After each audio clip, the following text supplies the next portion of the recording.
100 ஆண்டுகள் பழமை வாய்ந்த கிராம தேவதை பொன்னியம்மன் ஆலயத்தில் இரவு 12 மணி அளவில் ஊரில் உள்ள மின்விளக்குகள் அணைத்து தீப்பந்தங்கள் ஏந்தியவாறு மலர்களால் அலங்கரிக்கப்பட்ட பல்லக்கில் பொன்னியம்மன் எல்லை திருவீதி உலா மழை வேண்டி விவசாயம் செழிக்க தீப்பந்தங்கள் ஏந்தியவாறு பொதுமக்கள் பங்கேற்பு.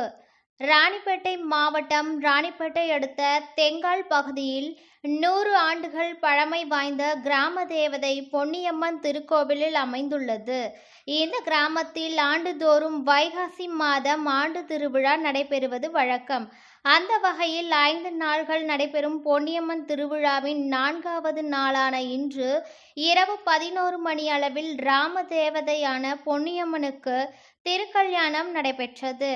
அதனைத் தொடர்ந்து இரவு 12 மணி அளவில் ஊரில் உள்ள அனைத்து மின்விளக்குகளும் அணைக்கப்பட்டு வினோதமான முறையில் ஊர் மக்கள் கையில் தீப்பந்தங்கள் ஏந்தியவாறு மழை பொழிய வேண்டியும் அந்த மழையினால் விவசாயம் செழிக்கவும் ஊர் வளம் பெற வேண்டி மலர்களால் அலங்கரிக்கப்பட்ட பல்லக்கில் இருந்த பொன்னியம்மனை கிராம மக்கள் தோளில் ஏந்தியவாறு ஊரில் உள்ள ஒவ்வொரு வீதி வழியாக ஊரின் எல்லையை சென்றடைந்தனர்.